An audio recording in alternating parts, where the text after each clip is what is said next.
प्रभूचा गौरव असो आत्ता आणि सदा सर्वदा. आत्ता आणि सदा सर्वदा प्रभूचा गौरव असो. ख्रिस्त प्रभू बोला, ख्रिस्त प्रभू बोला, ख्रिस्त प्रभू बोला, ख्रिस्त प्रभू बोला, ख्रिस्त प्रभू बोला, ख्रिस्त प्रभू बोला, ख्रिस्त प्रभू बोला, ख्रिस्त प्रभू बोला, ख्रिस्त प्रभू बोला, ख्रिस्त प्रभू बोला.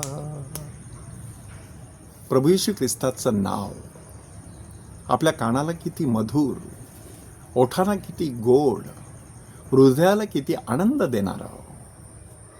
अशा प्रभू येशू ख्रिस्ताने आपल्या प्रेषिताने एक प्रश्न विचारला की लोक मला कोण म्हणून म्हणतात, आणि वेगवेगळ्या प्रकारची उत्तरं देण्यात आली. कोणी एलिया, कोणी संदेष्टांपैकी एक, कोणी इर्मया, अशा प्रकारची उत्तरं देण्यात आली.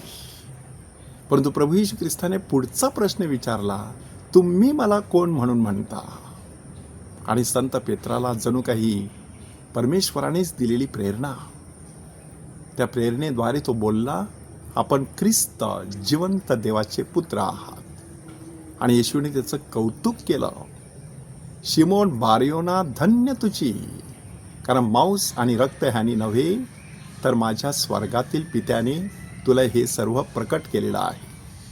मी तुला स्वर्गराज्याच्या किल्ल्या देणार आहे. जे तू पृथ्वी तलावरती बांधशील ते स्वर्गात बांधलं जाईल. जे पृथ्वी तलावरती तू मोकळं करशील ते स्वर्गात देखील मोकळं केलं जाईल. हे शेवटचे जे महत्त्वाचे वचन आहे, त्या वचनाला पहिल्या 2 वाचनांची सुंदर अशी पार्श्वभूमी आहे. पहिल्या वाचनामध्ये आपल्याला सांगण्यात आलेलं आहे एलियाकीमविषयी, की त्या एलियाकीमला परमेश्वर विशेष अधिकार देणार आहे. जणू काही ती दाविदाची किल्ली, की त्याने जर बंद केलं तर कोणाला उघडता येणार नाही, आणि त्याने जर उघडलं तर कोणाला. हे किल्ली कसलं प्रतीक आहे? ही किल्ली हे परमेश्वराच्या अधिकाराचं प्रतीक आहे. परमेश्वराचा अधिकार, तो अधिकार त्या किल्लीद्वारे दिला गेलेला आहे. आणि म्हणूनच दुसरं वाचन जे आहे ते दुसरं वाचन आपल्याला खजिन्याविषयी सांगतं. हा कोणत्या प्रकारचा खजिना? ज्ञान आणि शहाणपण ह्यांचा खजिना. सर्वसामान्य माणूस जो शहाणा असतो, विद्वान असतो, पंडित असू शकतो, तो केवळ मानवी ज्ञानावरती, शहाणपणावरती आपलं घर उभारत असतो. परंतु असामान्य माणूस हा सर्वस्वी परमेश्वराच्या ज्ञानावरती विसंबून असतो. असं परमेश्वराचं ज्ञान असलेलं भांडार, ते भांडार प्रभू येशू ख्रिस्ताने आपल्यासाठी उघडं केलेलं आहे, असं रोमकरास लिहिलेल्या पत्रामध्ये आपल्याला सांगण्यात आलेलं आहे. आणि मग आपण शुभवर्तमानाकडे येतो. त्या शुभवर्तमानाकडे हा अधिकार सर्वस्वी पेत्राला देण्यात आलेला आहे. आणि काय नक्की सांगण्यात आलेलं आहे, की जे पृथ्वी तलावरती तू बांधशील ते स्वर्गात बांधलं जाईल. काय पृथ्वी तलावरती बांधलं जाईल? बांधून टाकलं जाईल पूर्णपणे.